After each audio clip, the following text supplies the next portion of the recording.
Stifler asks, ask the ladies to rate their looks on a scale of 1 to 10. Yeah, we can do that. Go ahead. We'll start with you, Kazumi. Actually, wait, sorry. No.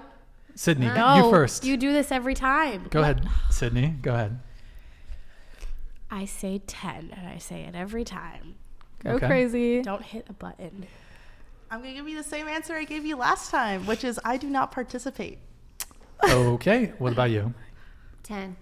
10? Okay. I think, 10. Yeah, mama. I mean, I think it depends on like where I'm at, you know, like if I'm in like a world full of women with the same body type as me, then I feel really good. But if I feel like I'm around a bunch of like Victoria's Secret supermodels, then I'll feel a little insecure. And if I'm around a bunch of other types of people, then I'll feel good.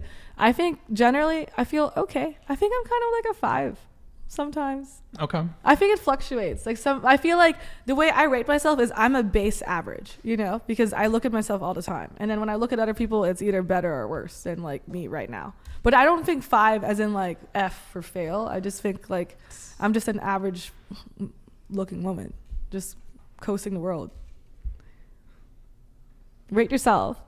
6. 6? No. 6.9 Why? on a good day. It's just the truth, I reckon. But okay, so Sydney. Come on, 10s, both of you?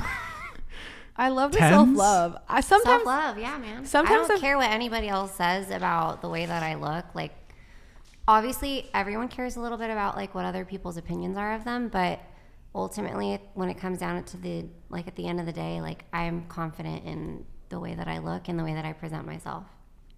Don't you think it's hubris, though? Delusion. It's like a bit of delusion, though. Shut up. No, To think you're a 10. They can practice Why? self-love. Sometimes I feel like a 10. So what is a 10? Like, yeah, like you can't.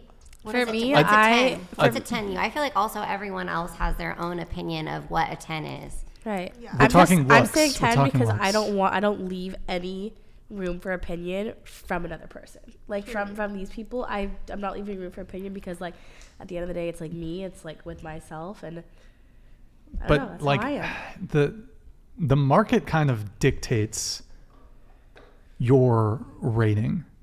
You can't just say, like, for example, I can't just say I'm a 10 and then step into Calvin Klein and say, yo, give me a modeling contract.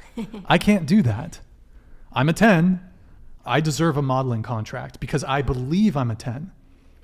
So thus, I would say, But like, what if you someone who's a 10 has or could have a modeling contract. But I feel like it's a mindset. Like if I feel like a 10, then that confidence will speak for itself, and I can do many different things. You know, if I feel like a 2, whatever the fuck that means, then that insecurity is way louder than however I could look. But your confidence doesn't undo the fact that there might be a certain symmetry to your face. There might be who cares? your height. Yeah, I mean, also like the people, like the world is full of different types of people that are beautiful in their own different ways. Like, of course, there's an industry standard, but I've been with people who've looked all types of ways, and I thought they were all beautiful somehow or some way. Okay. All right. Why did you rate yourself a 6.9? Because that is what I believe a reasonable self-assessment of my physical Do you attractiveness. feel like you're like shy of like saying like, oh, I'm an 8 or a 9? Like you I'm not. feel embarrassed? Like you don't want to be cocky. It's not about being cocky. Like I genuinely, like I've looked at myself in the face. I know what my face is like. I know what my potential flaws are. And I'm like, okay, I'm like a 6. Your potential like- flaws. I know I've got What are the flaws. potential flaws? I got flaws. I mean, it's like if you feel like you're a 10, then you'll walk like a 10. It's not. I There's, agree. look, there's a difference between confidence and thinking that you're on par with the most beautiful and attractive people in the world. If I thought I was a 10, like I'm not as attractive as Brad Pitt was in his youth. I mean, I'm not. I'm just not. To It's just some other it's just people, obvious. you know? But I'm- I would never okay, I've compared myself a lot, right? Especially as like a big girl, it's very easy for me to fall into that mindset. But it's like you deserve to be happy and confident with the way that you look, and you shouldn't let society's standards dictate that for yourself. That's literally it. What Kazumi said stands true. If you consider yourself a 10, you'll walk like a 10. If you consider yourself a 4, you'll walk like a 4. Like why would you let anyone else dictate your confidence and what you have to offer? Confidence is also fucking hot.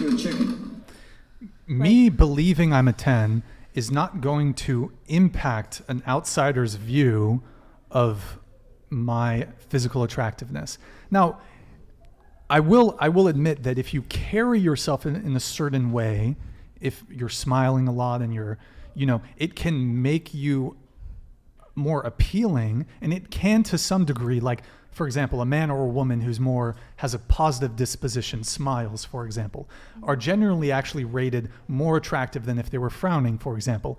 However, that's kind of a very minor thing, whereas like someone who, like, it'll give you a slight boost, but it's not going to take you from average looking to supermodel.